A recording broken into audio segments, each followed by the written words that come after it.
इतिहास साक्षी है चंद्रकांत, महान वही बन पाया है जिसने अपनी कठिनाइयों को आगे बढ़ने का अवसर बना लिया, जिसने अपनी कमियों को निर्बलता नहीं अपनी शक्ति बना लिया। असंभव दिखने वाला निर्णय होता क्या है? एक ऐसा कठिन निर्णय जो लिया जा सकता है। इसलिए चाहे जितना असंभव लगे, निर्णय लो, क्योंकि समस्या को अनिर्णय से खींचोगे तो समस्या तुम्हें खा जाएगी। निर्णय लेने में साहस करो, फिर देखो इतिहास तुम्हारा नाम कैसे अमर बना देता है। एक सरल नियम है चंद्रकांत, समस्या तुम्हें समाप्त करे उससे पहले समस्या को समाप्त कर दो,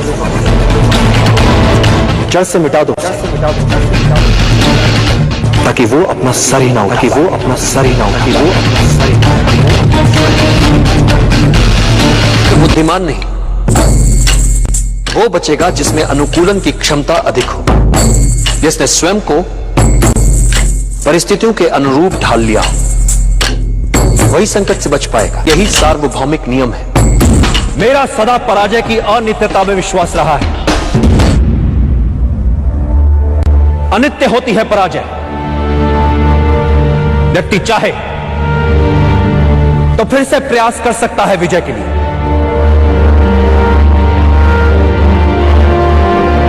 जब वो मन से पराजय को स्वीकार करता है तब वो होता है पराजित। कई बार मन से पराजय को स्वीकार करने वालों, हार से हताश होने वालों इस बात का पता ही नहीं होता कि जब उन्होंने साहस छोड़ा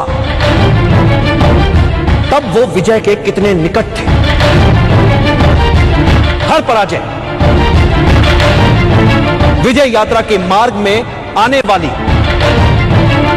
एक अनुभव मात्र होती है। ऐसा अनुभव जो हमें कुछ और सिखाता है, हमारी कमियां हमें बताता है, हमें विजय के और निकट ले जाता है। क्रोध के उन्माद में नहीं होता है समस्या का निदान, किंतु शांत चित्त हर समस्या का हल ढूंढ सकता है। एक बात सदैव स्मरण रखना चंद्रकांत, कोई भी नियति जनित समस्या मानवीय क्षमताओं से बड़ी नहीं है। समस्या मात्र इतनी सी है कि अधिकतर लोग कठिनाइयों को केवल देखते रह जाते हैं, किंतु कुछ लोग कठिनाइयों के बीच रहकर भी अपने लक्ष्य को प्राप्त करने की क्षमता रखते हैं। इतिहास में केवल उन्हीं का नाम लिखा जाता है जो विषम से विषम परिस्थितियों में रहकर भी अपने लक्ष्य को दृष्टि में रखकर दैनिक समस्याओं में बिना उलझे लक्ष्य प्राप्ति के मार्ग में आने वाली कठिनाइयों को समूल सुलझा लेते हैं।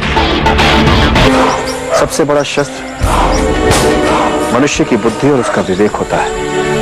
एक बुद्धिमान योद्धा अपने बुद्धि, चातुर्य और विवेक से किसी भी युद्ध में विजयी हो सकता है। फिर परिस्थितियां चाहे कितनी ही विषम क्यों ना हो।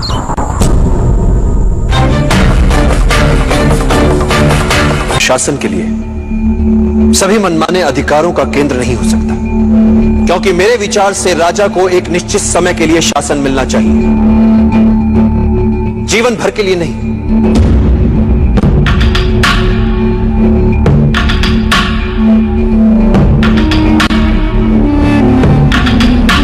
इसलिए एक राजा को अपने लिए, अपने परिवार, अपने वंश की महिमा के लिए या अपने साम्राज्य की मान सम्मान प्रतिष्ठा के लिए समय नहीं गंवाना चाहिए। क्योंकि यदि राजा प्रजा की भलाई के लिए कार्य नहीं कर रहा है, प्रजा के जीवन स्तर के विकास के लिए कार्य नहीं कर रहा है, तो प्रजा के लिए क्या उपयोगिता है उसकी?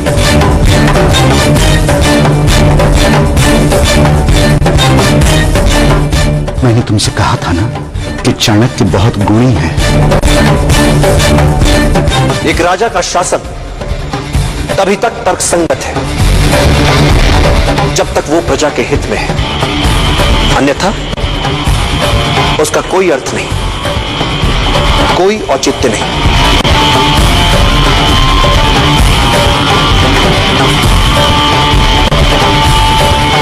तो फिर आपके विचार से एक राजा की सही भूमिका क्या होनी चाहिए? एक राजा को सबसे पहले अपनी प्रजा के लिए सुशासन स्थापित करना चाहिए। एक मूल मंत्र है, बहुजन हिताय, बहुजन सुखाय।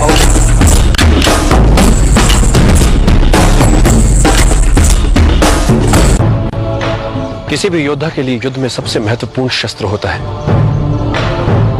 गति। किसी भी योद्धा के लिए युद्ध में सबसे महत्वपूर्ण शस्त्र होता है गति। शत्रु की शिथिलता का अपनी गति से लाभ उठाओ, अनपेक्षित शैली अपनाओ, उसके असुरक्षित भाग पर आक्रमण करो। आमने सामने के युद्ध में शत्रु की गति को पहले समझो और फिर चौंकाने वाली गति से उसे पराजित कर दो। कुछ महत्वपूर्ण बातें और परिस्थितियों के अनुकूल शीघ्रता से ढल जाओ, यही विजय की कुंजी है।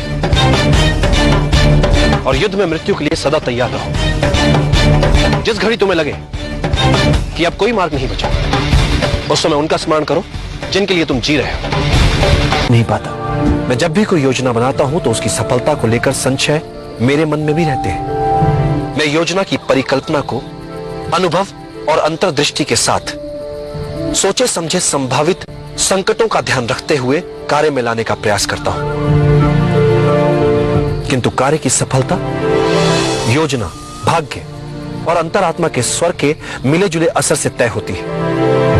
कार्य की सफलता में इन तीनों की बराबर की भूमिका होती है।